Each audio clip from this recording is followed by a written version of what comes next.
Get ready to embark on a tranquil journey through enchanting narratives. Welcome to a world of soothing dreams. Welcome to Buddug's Bedtime Stories.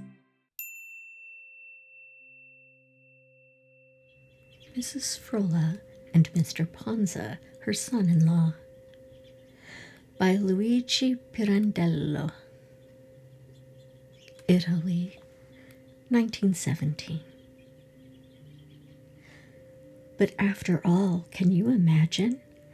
Everybody may really go mad because they can't decide which of the two is the crazy one, that Mrs. Frola or that Mr. Ponza, her son-in-law. Things like this only happen in Valdana, an unlucky town that attracts every kind of eccentric outsider. She is crazy, or he is crazy. There's no middle ground. One of the two must be crazy, because what's involved is nothing less than this. No, it's better to start off explaining things in their proper order. I assure you, I'm seriously alarmed by the anxiety in which the inhabitants of Valdana have been living for 3 months.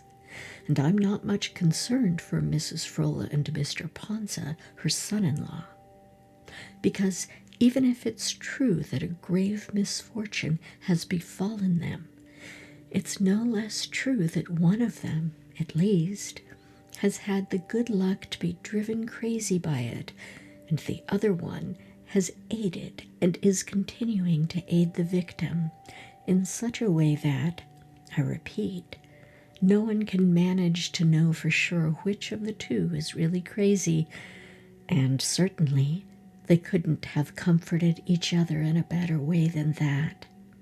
But I ask you, do you think it's nothing to keep the entire citizenry under such a nightmarish burden, knocking out all the props of their reasoning capacity so that they can no longer distinguish between illusion and reality?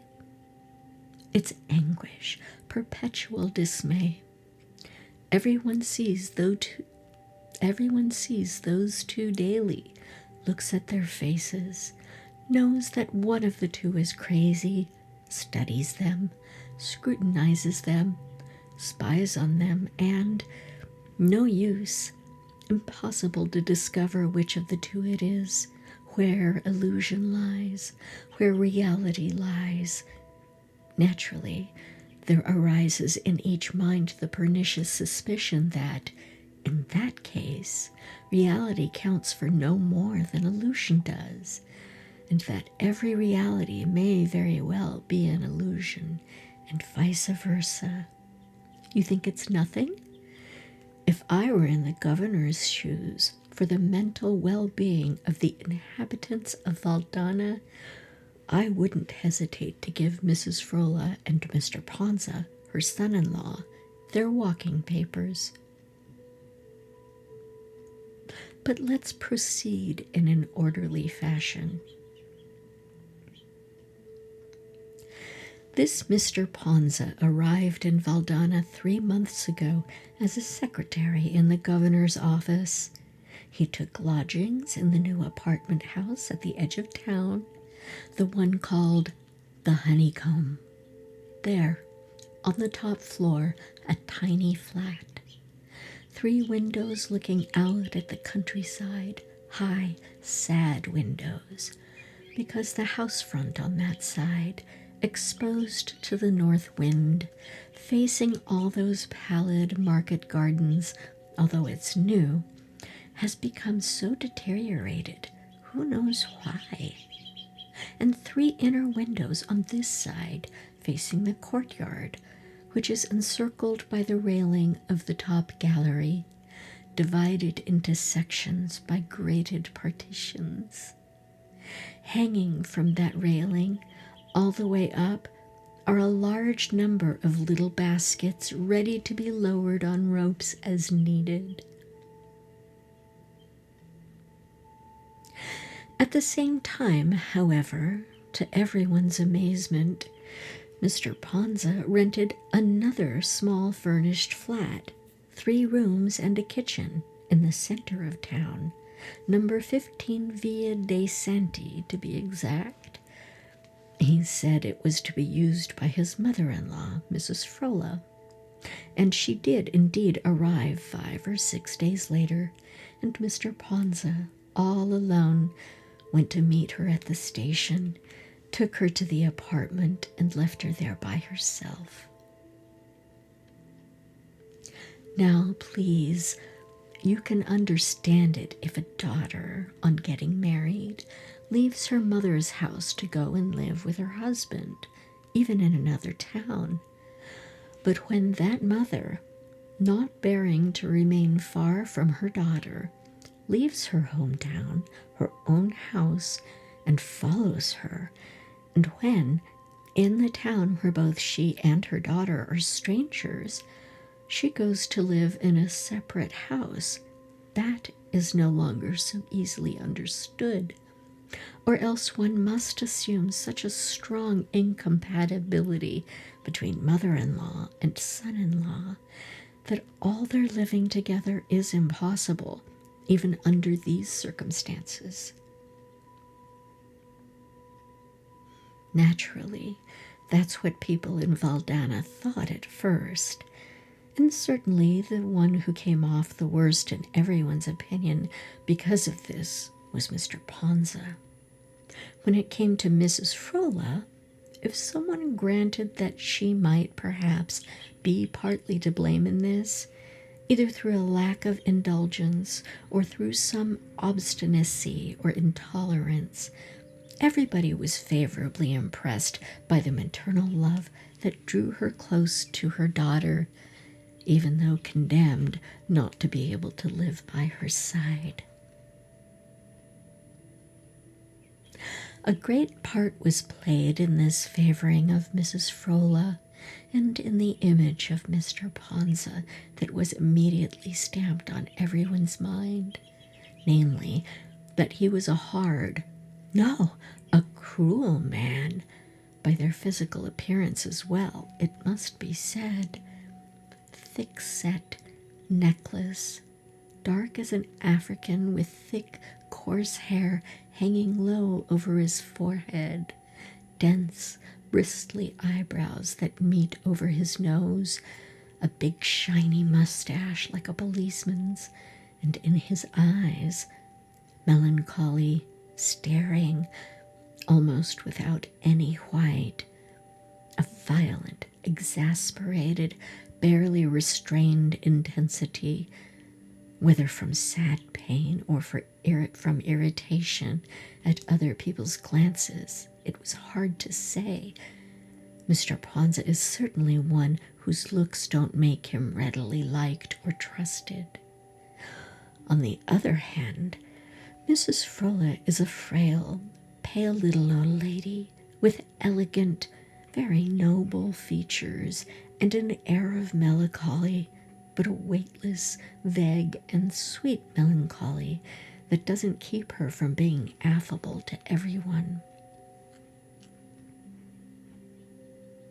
Now, as soon as she came to town, Mrs. Frola exhibited this affability so natural in her, and, because of that, the aversion for Mr. Ponza immediately increased in everybody's mind, because everyone clearly perceived her character as not only gentle, humble, tolerant, but also full of indulgent understanding for the wrong that her son-in-law is doing her, and also because it came to be known that Mr. Ponza is not satisfied to relegate that poor mother to a separate house, but also pushes his cruelty to the point of forbidding her to see her daughter. Except that, on her visits to the ladies of Valdana, Mrs. Frola immediately protests, "Not cruelty, not cruelty," thrusting out her little hands, sincerely distressed that people can think such a thing about her son-in-law, and she hurriedly praises all his virtues, saying all the good about him that's possible and imaginable. How much love, how much care, how many attentions he lavishes not only on her daughter, but also on her. Yes, yes, also on her. Solicitous, selfless. Oh, not cruel, no, for heaven's sake. There's only this, that Mr. Ponza wants to have his wife entirely to himself, to such an extent that he even wants the love she must have for her mother, and he admits it, of course, to reach her not directly, but through him as intermediary. That's it. Yes, this may look like cruelty, but it's not. It's something else, something that she, Mrs. Frola, understands perfectly and is anguished at being unable to express. His nature, that's what. But no, perhaps a kind of illness. How to put it?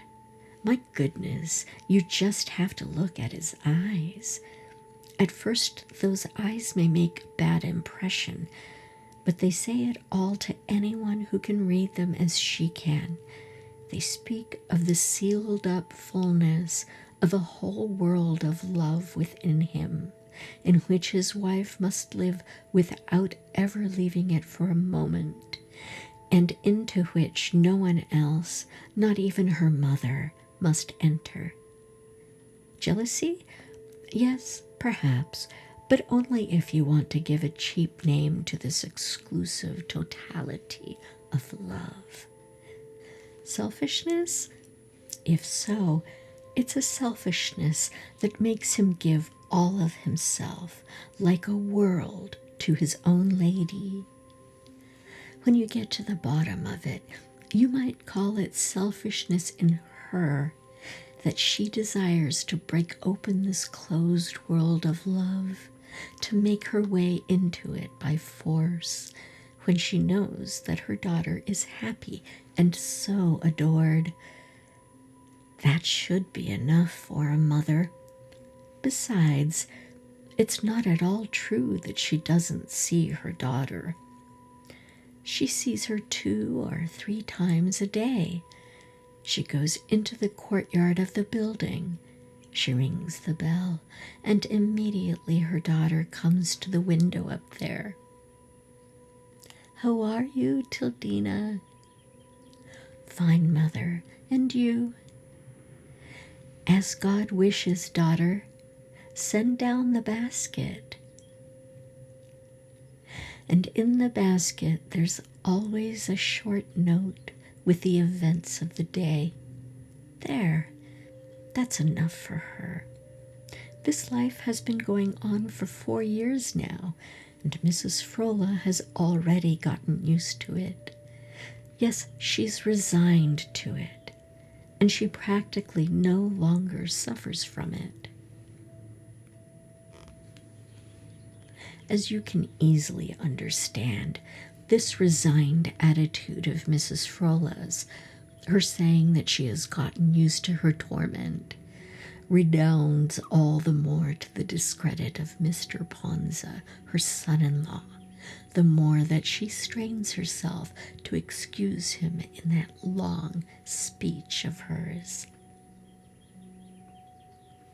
Therefore, it is with real indignation and, I may add, even with fear, that the ladies of Valdana, to whom Mrs. Frola paid her first visit, receive the notice on the following day of another unexpected visit from Mr. Ponza, who begs them to grant him just 2 minutes of audience for a, quote, dutiful declaration, unquote, if it's not inconvenient. Red in the face, almost as if he were having a stroke, with his eyes harder and sadder than ever, in his hand a handkerchief whose whiteness, like that of his cuffs and shirt collar, clashes with the darkness of his skin, body hair, and suit. Mr. Ponza, continually wiping away the perspiration dripping from his low forehead and stubbly purplish cheeks, not from the heat, but from the very evident violence of the control he is exerting over himself, which also causes a trembling in his large hands with their long nails.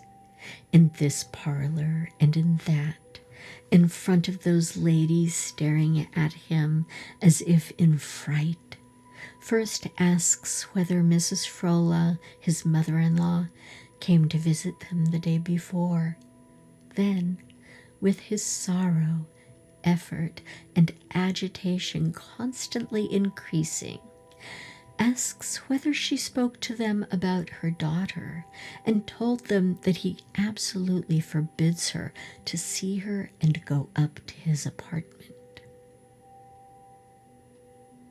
The ladies, seeing him so upset, as you may easily imagine, quickly reply that it's true, yes, Mrs. Frola did tell them about being forbidden to see her daughter, but also said all the good about him that's possible and imaginable, to the extent of not only excusing him, but also not giving him a shred of blame for that very prohibition. Except that, instead of calming down at this reply from the ladies, Mr. Ponza gets even more upset. His eyes become harder, more staring, sadder. The big drops of sweat fall more heavily, and finally, making an even more violent effort at self-control, he comes to his dutiful declaration, which is simply this, that Mrs. Frola, poor woman, doesn't look it, but she's crazy. Yes, she's been crazy for 4 years, and her madness takes this very form, her belief that he refuses to allow her to see her daughter. What daughter?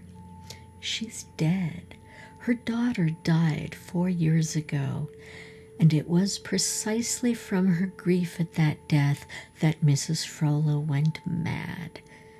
Yes, and it's a good thing she went mad, because for her, madness was the release from her desperate sorrow. Naturally, she could only escape it in this summer, in this manner, namely, by believing that it wasn't true her daughter had died, and instead it's he, her son-in-law, who won't let her see her anymore. Purely out of duty of charity toward an unhappy creature, he, Mr. Ponza, has for 4 years, at the cost of many serious sacrifices, been humoring that pathetic delusion at any expense, at an expense beyond his means. He maintains 2 households, one for him and one for her, and he makes his second wife, who by good luck is charitably willing to go along, humor that delusion too. But charity, duty, look, they can only go so far.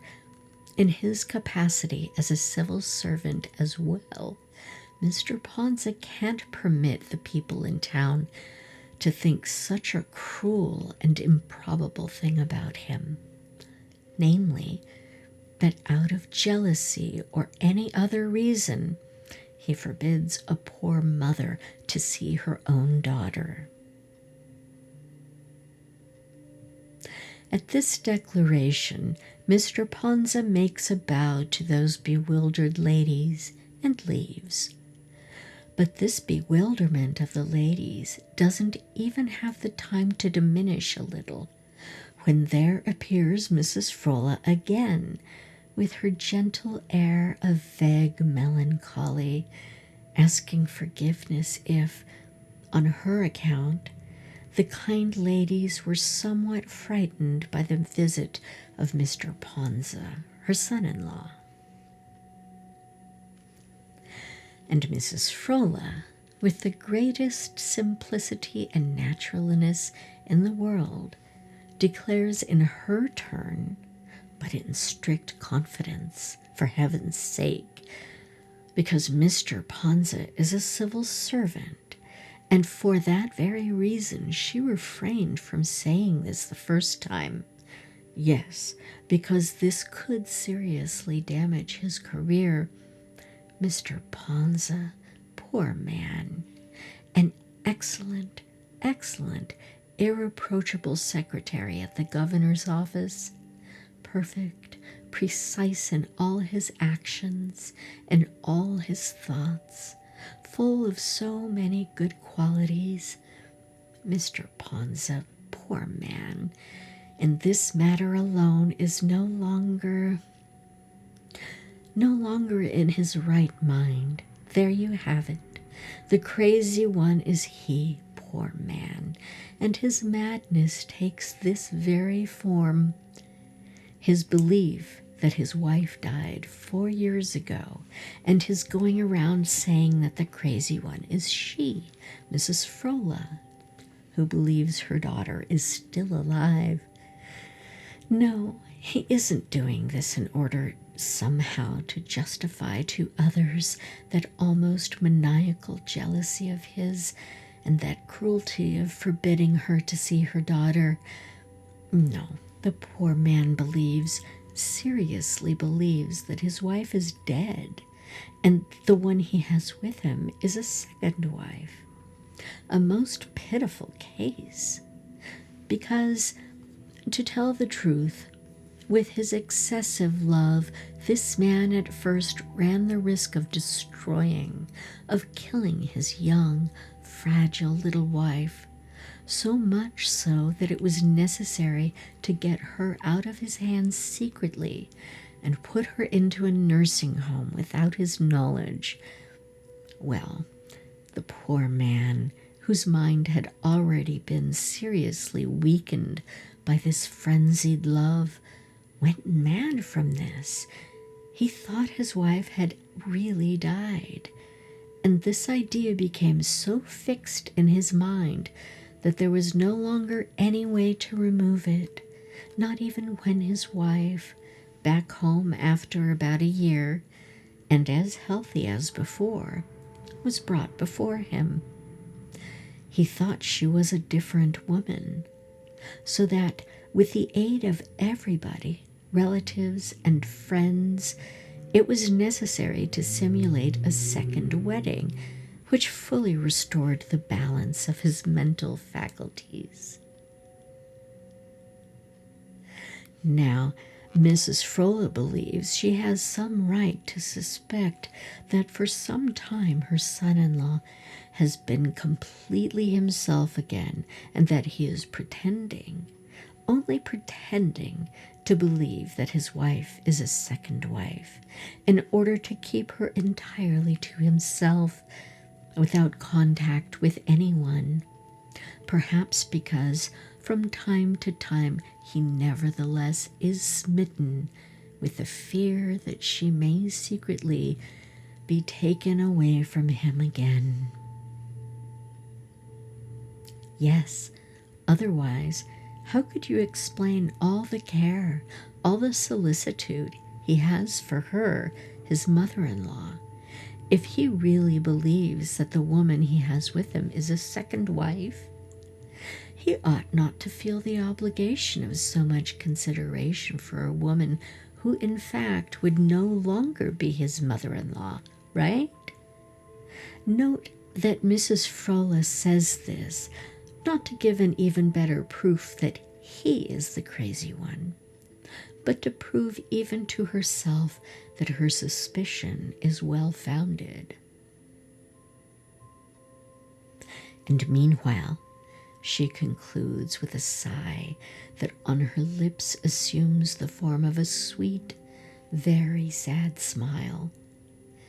Meanwhile, my poor daughter has to pretend she's not herself, but someone else, and I am also obliged to pretend I'm crazy to believe my daughter is still alive. It doesn't cost me much, thank God, because my daughter is there, well and full of life. I see her, I speak to her, but I'm condemned not to be able to live with her, and also able to see her and speak to her only from a distance, so that he can keep on believing, or pretending to believe, that my daughter, God forbid, is dead, and that the woman he has with him is a second wife. But I say once more, what's the difference if, on these terms, we have succeeded in restoring peace of mind to both of them? I know that my daughter is adored, contented.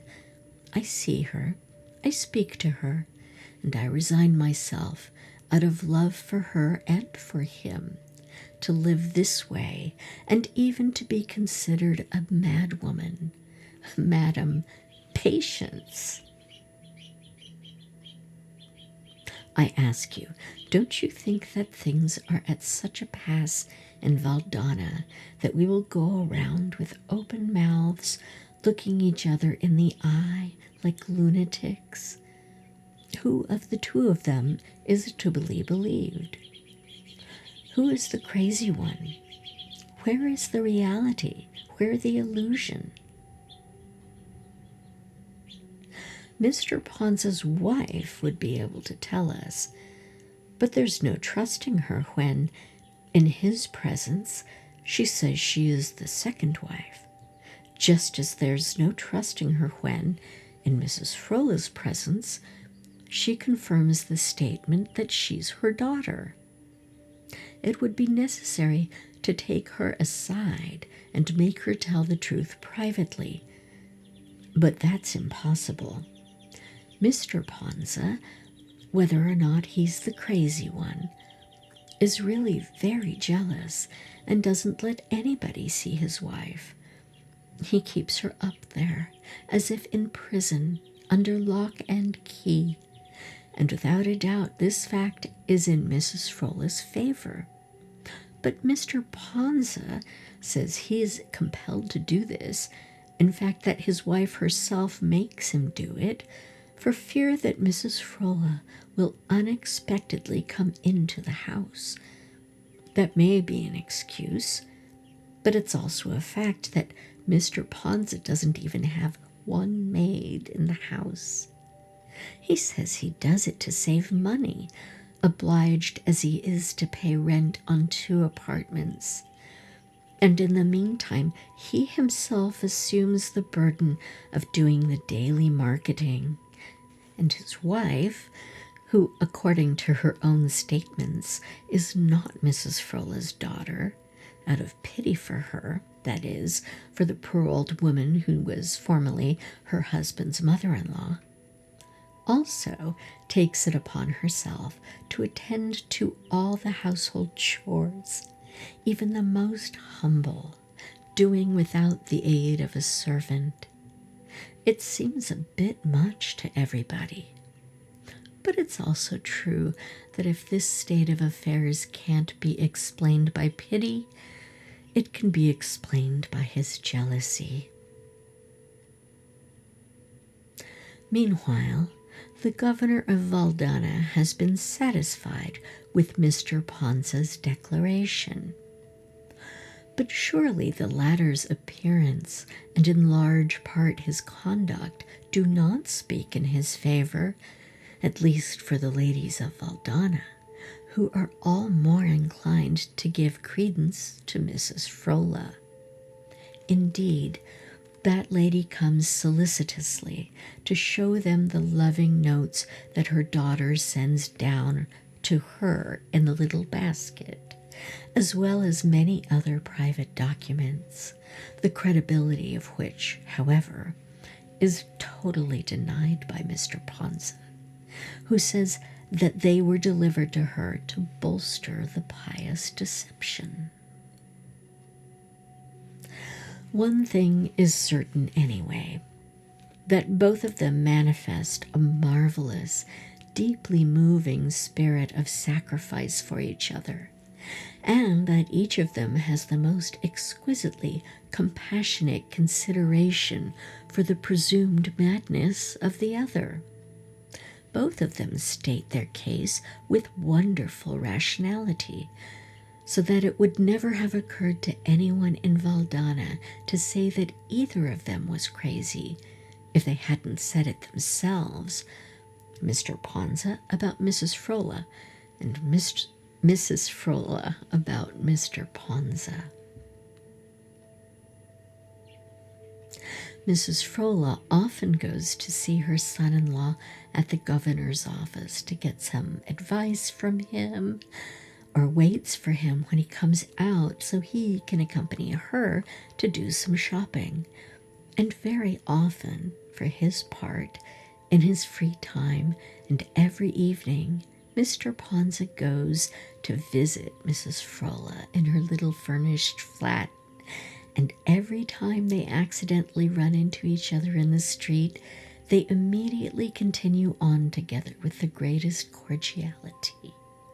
He lets her walk on the right, and, if she's tired, he offers his arm, and so they go off together amid the sullen anger, amazement, and dismay of the people who study them, scrutinize them, spy on them, but no use, cannot yet in any way manage to understand which of the two is the crazy one, where the illusion is, where the reality.